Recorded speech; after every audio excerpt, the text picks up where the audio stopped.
Welcome to our channel. Nandito kami ngayon sa The Okinawa Peace Hall. Dito muna kami nagpunta. Mamaya doon naman kami sa Prefectural Peace Memorial Museum. Ito muna ang inuna namin. Ang pangalan ng lugar na pinuntahan namin ay The Okinawa Peace Hall. Bale, dyan sa bungod na yan, pinapakita yung mga anterior hall or art exhibition room. Yan, iba't ibang uri ng mga museo ng sining muna tayo. Yan. Dahan-dahan lang muna ako naglalakad para hindi gumalaw ang ating camera. Diyan si Bruno ay nagla-live. Hindi, hawak niya yung cellphone para lang i-video kasi naman nakalagay sa labas, pwede daw camera, pwede daw basta pwede daw, okay daw. So, ayan, makikita naman ninyo diyan yung estatwang nakatayo diyan na meron palang kinalaman yan sa digmaan noong araw.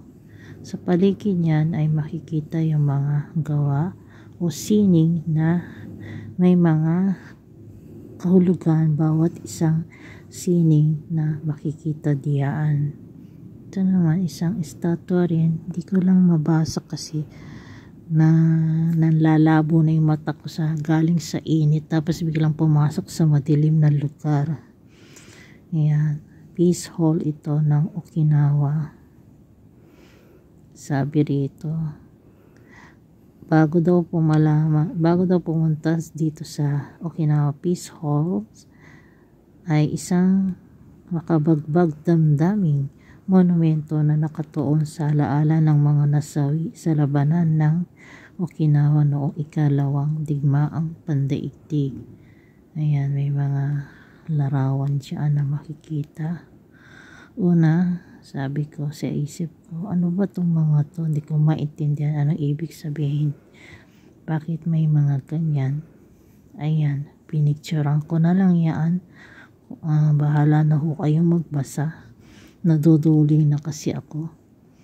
Parang pinapakita dyan ng mga nagpaint niyan kung ano ang nasa kanilang damdamin.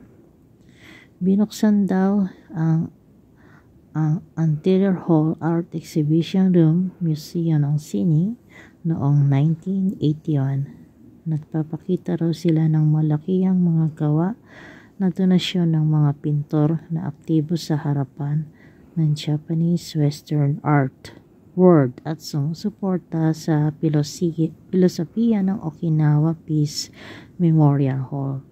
Ito ay gumaganap ng isang papel bilang isang hall ng kagandahan at kapayapaan at malaki ang contribution sa pagsulong ng sining at kultura sa Okinawa Prefecture.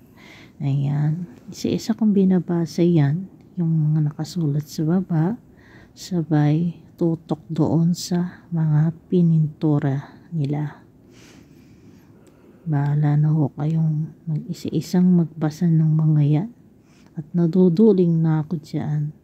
20 pirasong serya na digmaan at kapayapaan ginawa ng artist na si Kiyo Nishimura.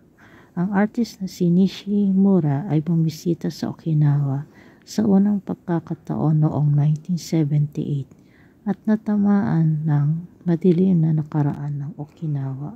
Okay, dito na tayo sa Okinawa Peace Statua. Taas 12 meter, lapad humigit kumulang 8 meter. Si Mr. Mayama Yamada, isang natatanging artista na ipinanganak sa Okinawa, ay tumagal ng mahigit 18 taon upang likhain ang prototype. Dala ang puso ng mga taong Okinawa na naghahangat ng kapayapaan sa mundo at bilang alaala ng lahat ng namayapa sa digmaan. Ang estatwa na ito na natapos alinsunod sa mga intensyon ni Ginoong Mayama ay gawa sa lacquer mismo gamit ang isang tradisyonal na pamamaraan ng lacquer craft na ipinanganak mula sa klima ng Okinawa, Tsuki ni Shiki, na ginamit sa Ryukyu lacquerware na hindi pa nagagawa sa mundo. Sobrang tahimik ng paligid na iyan. Mayroon palang ibig sabihin yung itong estatwa na ito. Kaya dadalawa lang kaya kami dyan ni Bruno, lumilikid dyan. Hindi ko nga alam kung anong ibig sabihin hanggang sa binasa ko nga yung mga nakasulat kung ano bang ibig sabihin yan. May connection pala yan doon sa digmaan na naganap noong taong 1945. Ayan.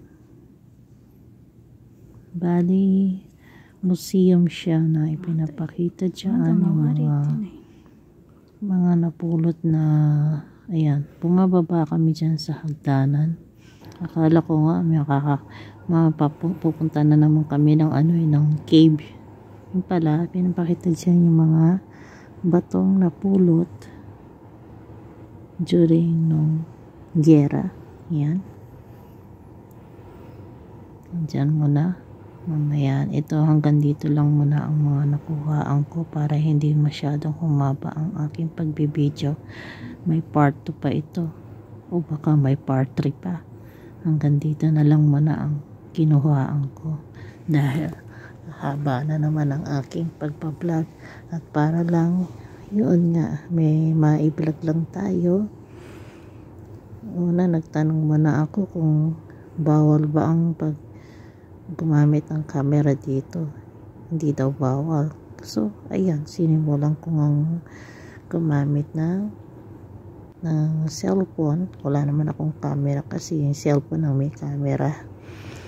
Yan yung mga mga napulot na mga bato noong kapanahonan ng digmaan. Tapos yan, iba't ibang klase. May mga ibig sabihin niya pero hindi ko na ma-focus yung camera.